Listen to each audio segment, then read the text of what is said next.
this week's drive, Ferrari's Fightback begins. Dodge reveal their surfer's wagon. NASCAR records its closest finish. And we get even closer than that. All this and more in this week's Drive.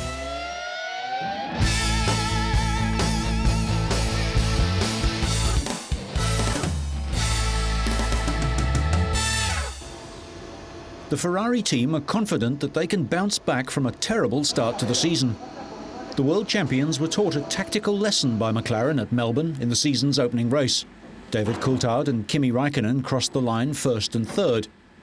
The defending world champion Michael Schumacher nursed his battered car home in fourth after mistakes on the track and in the pits. Making things worse, teammate Rubens Barrichello crashed, ending the team's record run of 54 podium finishes. At Sepang for round two, Rubens was able to finish second, trailing Räikkönen by over half a minute, but Michael was a lap adrift, finishing sixth. Ferrari's technical director believes the team can regain the high ground in Brazil, despite the new rule changes that restrict tyre changing and refuelling between practice and the race. The teams have got to make their decision before the weekend starts on what type of tyre they want to run, so there's an added challenge there. Quite an interesting track technically. You can overtake, and that always made strategies interesting because you have the capacity to overtake, so you can try adventurous strategies. And that's a track we've always done quite well on. Brawn also believes that despite the team's dominance over the past 4 years, there is still a collective hunger to win and take Michael Schumacher to a record-breaking 6th World Drivers' Championship. He believes that core ambition will help them overcome the challenges of the new season's regulations and come back from the disappointment of the opening rounds. Meanwhile, Schumacher has been hard at work in the cockpit, getting back up to speed, race-winning speed. But the team are still using last year's cars. The new cars are unlikely to appear before the 4th round at home in Italy.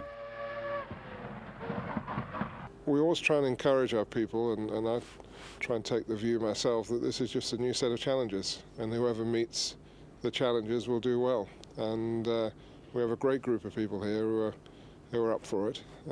Despite their successes over the last few years, they're just as motivated as ever, and they're just as determined to prove they're the best at whatever gets thrown at them. And you know, we really have to look at this as an opportunity, not a problem.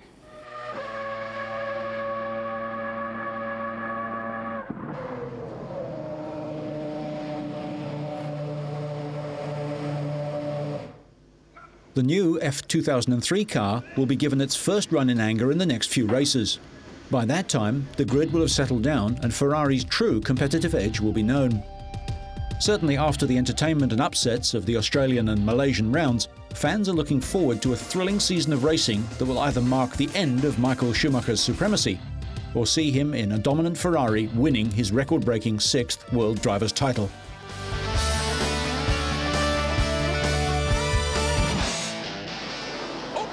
Across the pond to South Carolina, where it was a clean start to what would be a dramatic race on a cloudy day in Darlington. Just 7 laps into the race, Jerry Nadeau spun seemingly all by himself and created a cloud of smoke.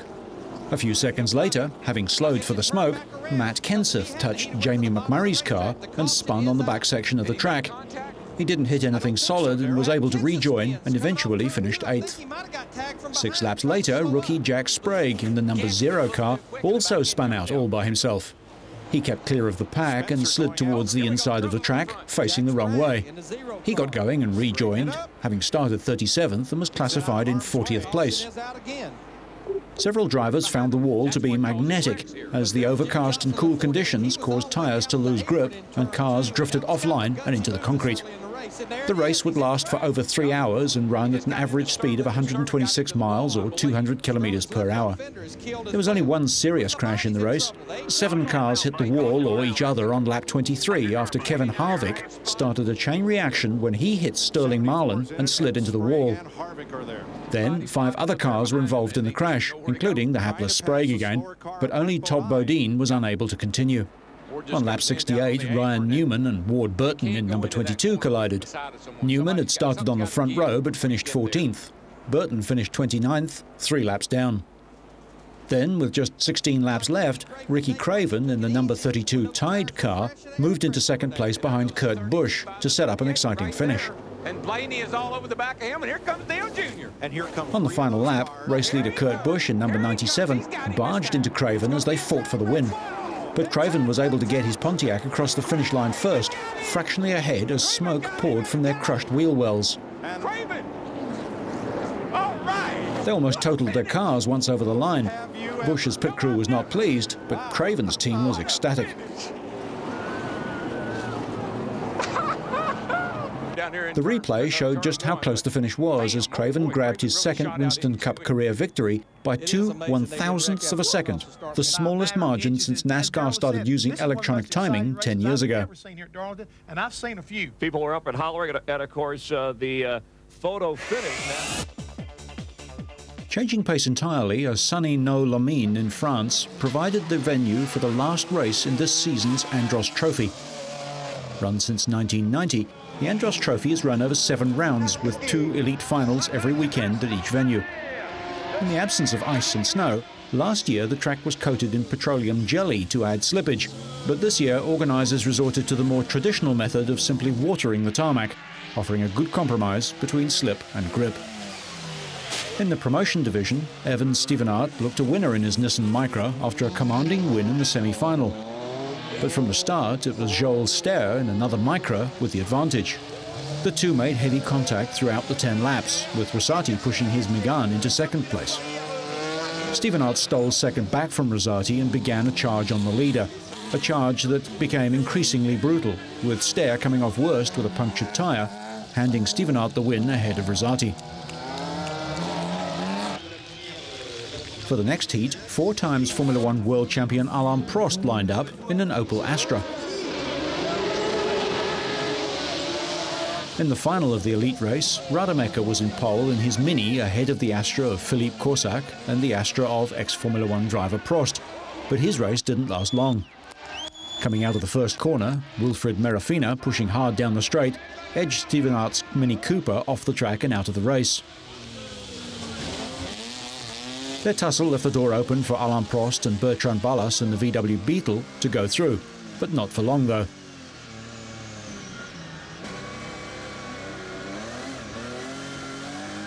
Merafina was charging and pulling Knapik's Peugeot 204 with him.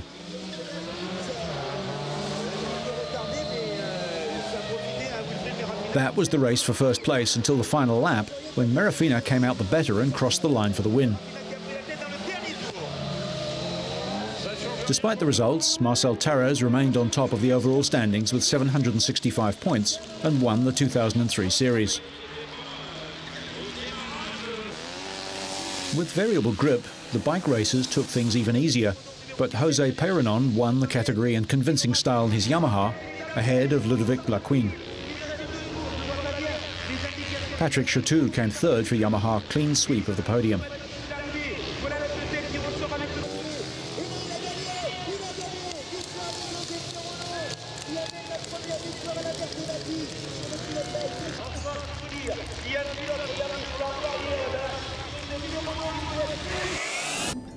Just 3 weeks after the death of Mercedes racer Manfred von Brautich comes the passing of his teammate Karl Kling at the age of 92.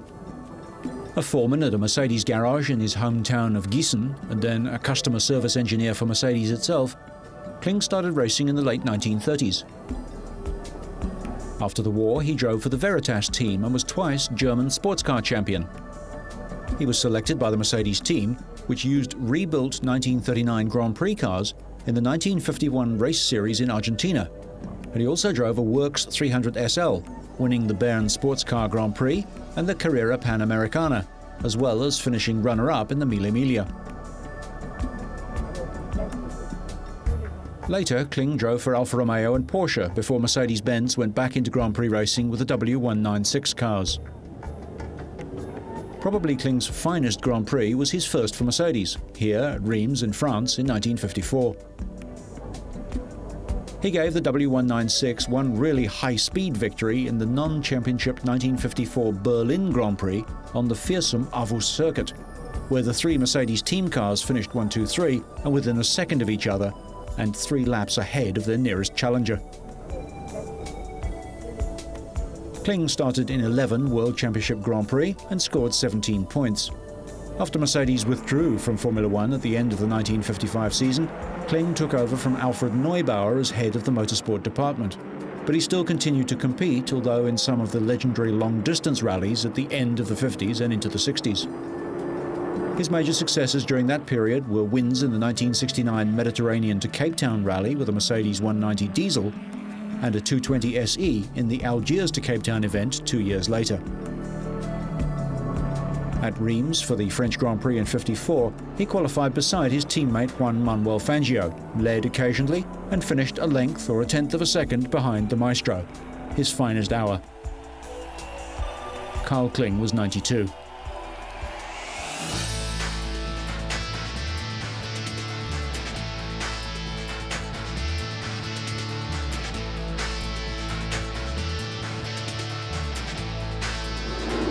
Melbourne's historic exhibition building hosted a motorsport show just 33 years after the last one.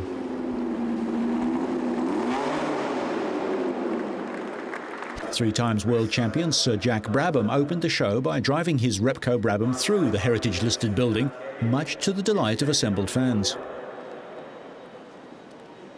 Opening of the motorsport show, and I certainly hope it's going to be one of many in the future.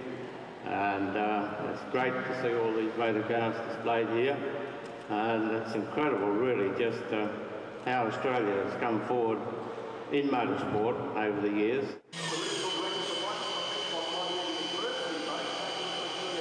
The three-day show was attended by 20,000 enthusiasts and showcased the products and services of 60 exhibitors. Various forms of racing, plus some special racing vehicles, such as the yellow 7-litre two-door Holden Monaro, which won a 24-hour endurance race at the historic Bathurst circuit. The Australian Mitsubishi factory have engineered a unique four-wheel drive version of their family saloon and showed it off. Many racing teams and their suppliers were represented.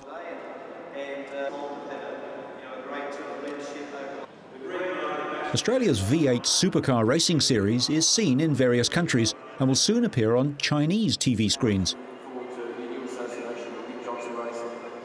The series is open only to Australian-made four-door saloons from Ford and General Motors Holden, the big cars fitted with full-house 5-litre V8 engines.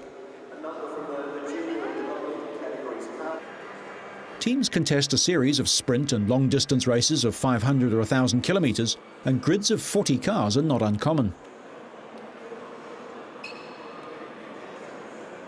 Some very tough times in those Paul Stoddart, owner of the Minardi Formula One team, was born almost within sight of the show's venue and is currently one of Australia's favourite motorsporting sons, helping Australian Formula One driver Mark Webber to a dream hometown debut last year. Australia has a long history of innovative engineering, a vestige of its great distance from European manufacturers, and now exports racing parts all over the world. These cartoon-style cars will race in support events at various national meetings. They're powered by Yamaha 1200cc motorcycle engines. as he approaches the start-finish line. Pattern parts and performance parts for road-going and racing versions of unique local models were well represented.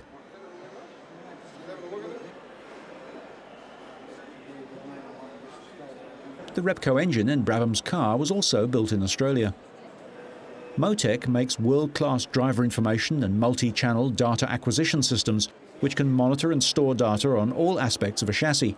They also make racing engine management systems for various classes of racing, used by several teams in Formula One and the World Rally Championships. Some local tuning shops have developed power-boosting kits which have been exported back to the original manufacturers abroad. For example, this shop now advises the Ford factory on performance engine developments and have developed supercharged and turbocharged applications for the Blue Oval's products. Even the venerable Lotus 7 gets cloned in Australia. No display would be complete without a wide selection of the famous machines from the past.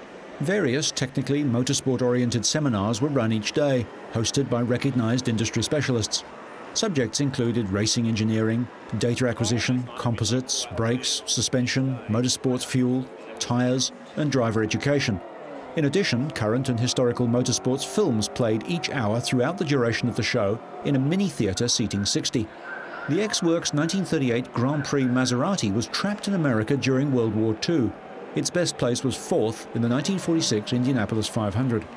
Also blue but very different cars, Subaru rules the Australian rally scene. Fans could pick up framed prints and get them signed.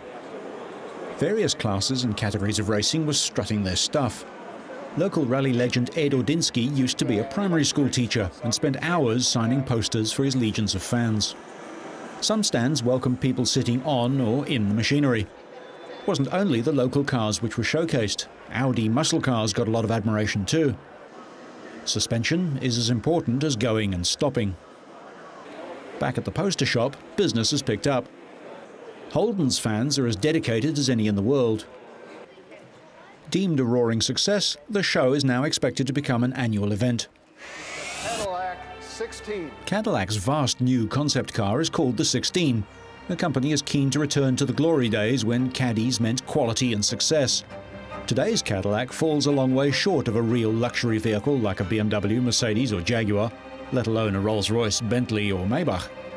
The 16 is not a retro car. It just hints at an opulent past that many of today's drivers won't even remember. The link to Caddy's past is the monster V16 engine that sits under a long, low aluminium centre-divided bonnet. That 13.6-litre V16 is good for 1,000 horsepower, recalling a time when Cadillac was the standard of the world, back when power and luxury always went hand in hand. The 16 will rise above and beyond existing Cadillacs in other ways too. Luxury features include a rear-seat DVD information system, Bose sound system, and the OnStar monitored safety and security communication system. The dash has a Bulgari clock, seats upholstered in hand-stitched leather, and crystal detailing. Wretched excess perhaps, but the motor industry has become a fashion industry too, and cars like the 16 are examples of what might, not what will, become available. Like most manufacturers, Daimler Chrysler are experimenting with concept vehicles, hence the Dodge Avenger. It's a sport utility vehicle, as favoured by Americans, overlaid with some European style. Looking like a refugee from the Paris-Dakar Rally, the Avenger follows the trend for large, armoured-looking cars, popular with buyers worried about the urban assault vehicle four-wheel drives around them on the roads. Ladies and gentlemen, according to Chrysler's design chief, Trevor Creed, European rally cars are known for their toughness and durability. In North America, these vehicles are only ever seen on television or in video games, but there is a move away from the traditional huge SUVs to smaller cars with the same capabilities.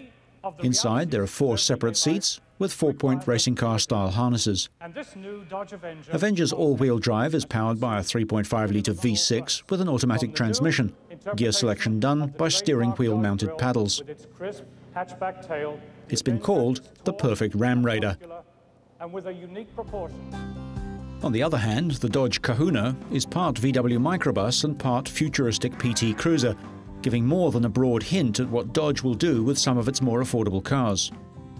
Inspiration for the Kahuna seems to have come straight out of a Beach Boys song. Features like the folding canvas top, pillarless side windows that roll down, and surfboards hark back to a different time and different lifestyles. The Woody theme, seen on the PT-based California Cruiser concept, returns on the Kahuna, complete with aluminium accents and 22-inch alloy wheels. The Kahuna provides flexible seating for up to 6 people. Power comes from a turbocharged version of a production 2.4-litre engine that's good for 215 horsepower. Not to be sneered at, but the goal is not speed, but having fun. The Kahuna rides on regular Dodge minivan underpinnings. The Kahuna probably won't make it into production as it is now, but it was driven onto the stage under its own power, suggesting it is more production-ready than most concepts. While the Kahuna is little more than car designers proving they're cool, a similar vehicle might go on sale in the next few years.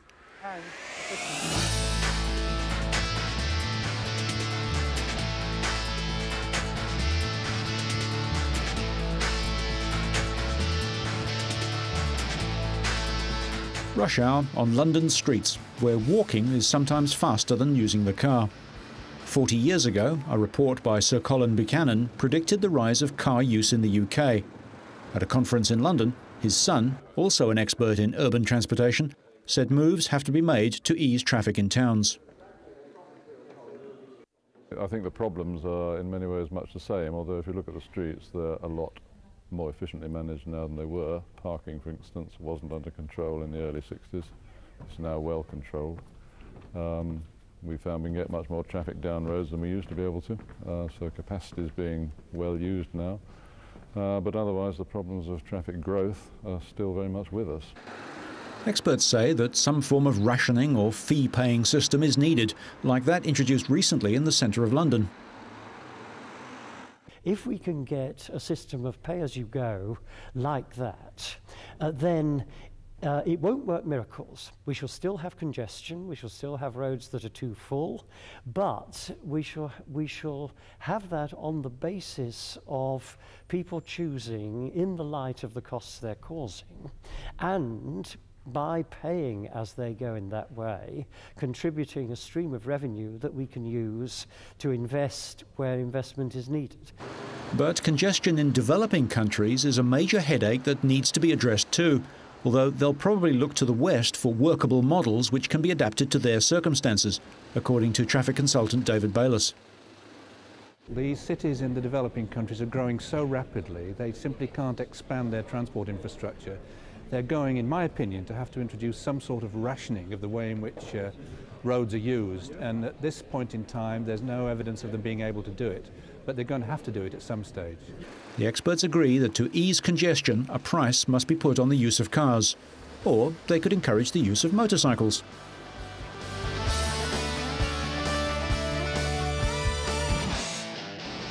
Finally, what might be involved in driving on another planet? Well, NASA is building 2 intelligent vehicles to send to Mars to gather information about Earth's nearest planetary neighbour. NASA believes the information will enhance our knowledge of both the red planet and of Earth. Our reason is mainly because it's the planet that's most likely to have been habitable in terms of supporting life of all the planets other than our own. And there are many analogs between Earth and Mars. The Martian day is very close to the Earth day. It's tilted on its axis, so it has 4 seasons. We believe Mars had liquid water at one time on its surface. We know liquid water is a very important element of supporting life here on Earth. But today Mars is very different from the Earth. What happened? Why did Mars end up that way? Did it support life? And what does it mean for the Earth? You can't control the rovers in real time. You can't operate them like a remote-controlled car. So the rovers have to be smart enough to be able to carry out instructions on their own, not only to do what we tell it to do each day, but also to keep itself safe, because it's going to be in an unknown environment. These rovers are going to be traversing over rocks. There could be likely to be hazards. The rovers have to be smart enough to avoid those hazards, but still be able to carry out the commands that we send it each day. 4. The 2 rovers will be launched aboard separate Delta rockets in May or June for arrival in January next year. With 2 rovers, NASA hopes it can increase the amount of information it can gather, even if one is damaged or destroyed during the trip. The cost of building the rovers, the launch and analysing the information is about $800 million. In closing, the French Grand Prix 49 years ago between Fangio and Carl Kling. So you stay on track and up to speed. Make sure you catch next week's Drive.